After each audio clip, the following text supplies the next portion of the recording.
Oke, assalamualaikum warahmatullahi wabarakatuh. Jumpa lagi teman-teman analis syariah. Pada kesempatan kali ini, bismillahirrahmanirrahim, kita akan membahas soal penyebab indeks harga saham gabungan jatuh atau anjlok. Jadi apa penyebab IHSG anjlok? Ini akan kita ulas secara singkat. Seperti apa penjelasannya? Ikuti terus videonya.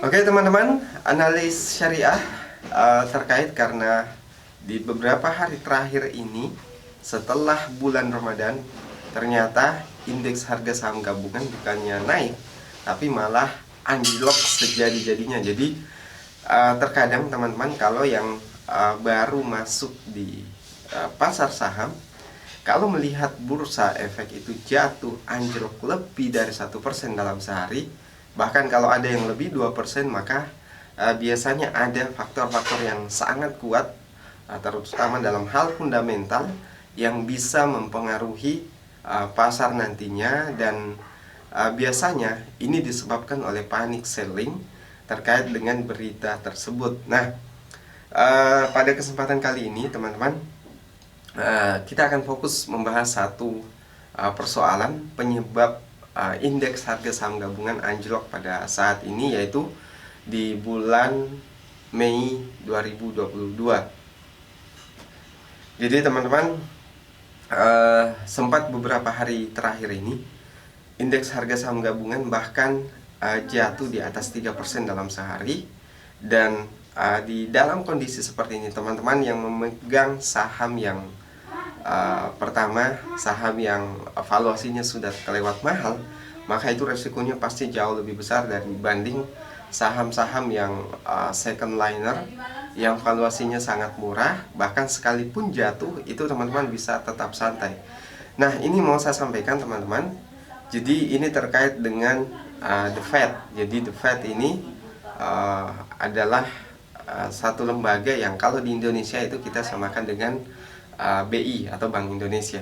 Nah, inilah yang kemudian mengatur suku bunga di negara Amerika tersebut, entah itu dinaikkan, diturunkan. Jadi misalnya ada keputusan menaikkan atau menurunkan suku bunga di negara tersebut, maka pasti ada efeknya bukan saja pada negara tersebut tapi juga negara lainnya, karena kita ketahui bahwa Amerika Serikat masih tetap menjadi negara adikuasa saat ini yang tentunya kondisi perekonomiannya bisa mempengaruhi kondisi perekonomian di negara lain, sekalipun itu bahkan hanya sekedar isu saja, karena belum tentu satu negara besar itu bangkrut, mengalami inflasi yang cukup besar lalu kemudian angka mempengaruhi negara lainnya. Jadi itu tidak mesti terjadi, tapi ada faktor-faktor tertentu yang menyebabkan indeks harga saham gabungan itu jatuh. Salah satunya adalah karena panic selling mengenai kondisi global. Ini yang sudah kita jelaskan di video premium tutorial cara analisis saham. Jadi buat teman-teman yang mau mendapatkan video-video tersebut, silahkan komentar atau WA langsung melalui blog analis.co.id. Nah teman-teman, mau saya sampaikan, jadi setelah The Fed ini menaikkan suku bunga hingga 50 basis poin. Jadi basis poin itu kalau penambahan misalnya persen itu antara 1 sampai 100 itu penambahan 1 poin. Jadi ini ada penambahan 50 basis poin atau 0,5%. Jadi tidak sampai 1%. Tapi defeknya ini bisa mempengaruhi kondisi pasar saham di beberapa negara. Bahkan di Indonesia sempat jatuh sampai 3%. Nah, kalau kita lihat datanya, jadi kenaikan acuan The Fed ini 50 basis poin ini menjadi 0,75% sampai 1%. Jadi pada pertemuan Mei 2022. Kenaikan ini akhirnya kemudian menimbulkan inflasi di negara tersebut yang mencapai 8,5%, yang mana kalau kita baca data yang ada, ini adalah kenaikan tertinggi semenjak tahun 1981. Jadi ini harus teman-teman cermati bagaimana kondisi pasar di tahun-tahun 10 tahun yang lalu dan pada saat krisis di Indonesia. Jangan sampai akan terjadi hal yang sama, sehingga inilah kemudian yang banyak ditafsirkan oleh investor, lalu kemudian banyak yang menarik sahamnya, termasuk saya saat ini hampir menguras habis seluruh portofolio saya untuk berjaga-jaga jangan sampai indeks harga saham gabungan akan anjlok lebih dalam lagi sebelum masa pandemi. Jadi perlu saya sampaikan kronologinya. Jadi sebelumnya pada Maret lalu The Fed menaikkan suku bunga acuan sebesar 25 basis poin.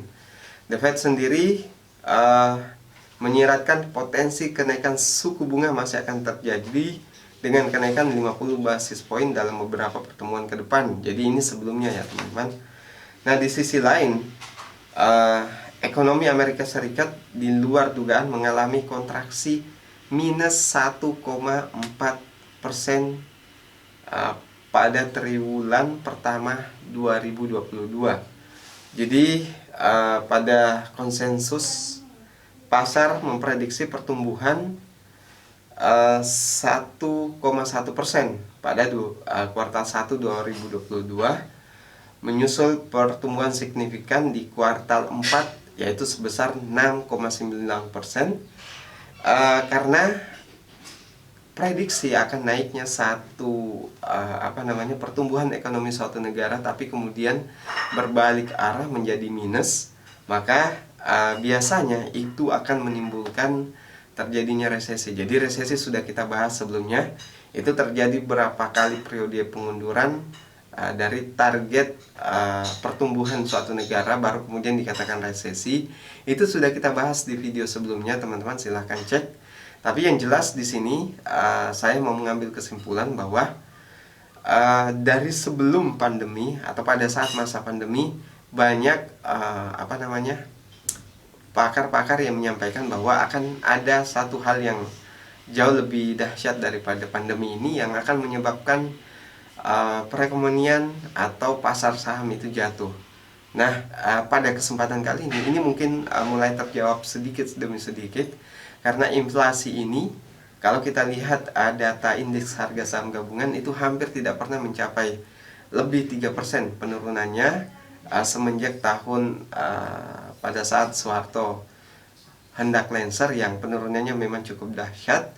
Dibanding dengan itu mungkin kita bisa mengambil pelajaran bahwa kita harus berhati-hati mulai saat ini. Teman-teman kalau sudah masuk di saham yang murah itu sebaiknya kalau saat ini sedang turun bisa ditahan dulu atau ditarik sepanjang ruginya belum terlalu besar. Jadi kalau misalnya teman-teman yang mengalami kerugian yang cukup ringan lah misalnya, lalu kemudian sahamnya memang sudah kelewat mahal pada saat dibeli, maka saran saya sebaiknya jual. Tapi kalau teman-teman yang sudah masuk di saham-saham murah, maka sebenarnya tidak perlu terlalu khawatir sepanjang sudah membaca valuasi historinya. Jadi kalau valuasi historinya ternyata sama dengan pada saat kita membeli di rata-ratanya, maka itu sebenarnya cukup aman untuk bertahan di saham tersebut. Tapi kalau teman-teman yang sudah membeli saham di harga mahal dan perusahaan saat ini dirilis kuartal terakhir di 2021 kuartal 4 ternyata turun, maka sebaiknya untuk keluar dulu di saham tersebut. Atau buat teman-teman yang belum membeli saham saat ini, sebaiknya saran saya untuk menahan dulu dana cashnya dan tunggu sampai keadaan atau kondisi indeks harga saham gabungan betul-betul berbalik arah secara signifikan, baru kemudian masuk ke pasar saham kembali. Jadi kita hanya membahas pada kesempatan kali ini yaitu faktor penurunan indeks harga saham gabungan, hanya fokus di satu faktor, dan bisa jadi ada banyak faktor yang menentukan, tapi kita hanya fokus soal The Fed ini teman-teman. Jadi kesimpulan saya sudah saya sampaikan. Kalau ada pertanyaan terkait ini silahkan komentar di bawah, dan kalau suka video ini silahkan share ke berbagai sosial media. Sekian dari saya, assalamualaikum warahmatullahi wabarakatuh.